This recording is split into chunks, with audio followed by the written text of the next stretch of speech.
صدر مملکت آصف علی زرداری نے اپنے سرکاری دورہ قرغیزستان کے دوران قرغیزستان کے صدر جپاروف سے اہم ملاقات کی، جس میں دونوں رہنماؤں نے پاکستان اور قرغیزستان کے درمیان دو طرفہ تعلقات کا جامع جائزہ لیا اور مختلف شعبوں میں تعاون کو مزید وسعت دینے پر اتفاق کیا۔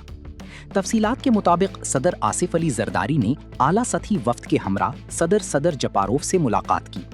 ملاقات سے قبل روح اردو کلچرل سینٹر میں صدر زرداری کے اعزاز میں سرکاری استقبالیہ تقریب منعقد کی گئی۔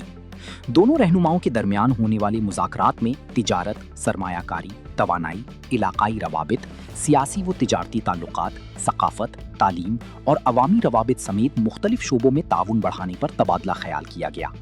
اس موقع پر کاسا 1000 منصوبے پر پیش رفت کا بھی جائزہ لیا گیا اور اقتصادی، ثقافتی، پارلیمانی اور اسٹریٹجک شراکت داری کو مزید مضبوط بنانے کے عزم کا اعادہ کیا گیا۔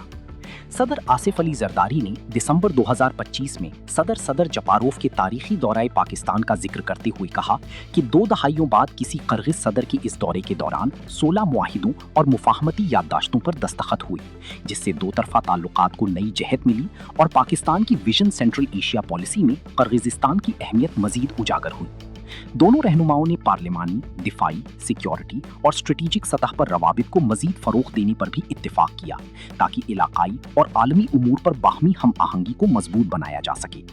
اس موقع پر دونوں صدور نے دو طرفہ تعلقات کو مزید مستحکم بنانے کے عزم پر مبنی مشترکہ اعلامیے پر بھی دستخط کیے۔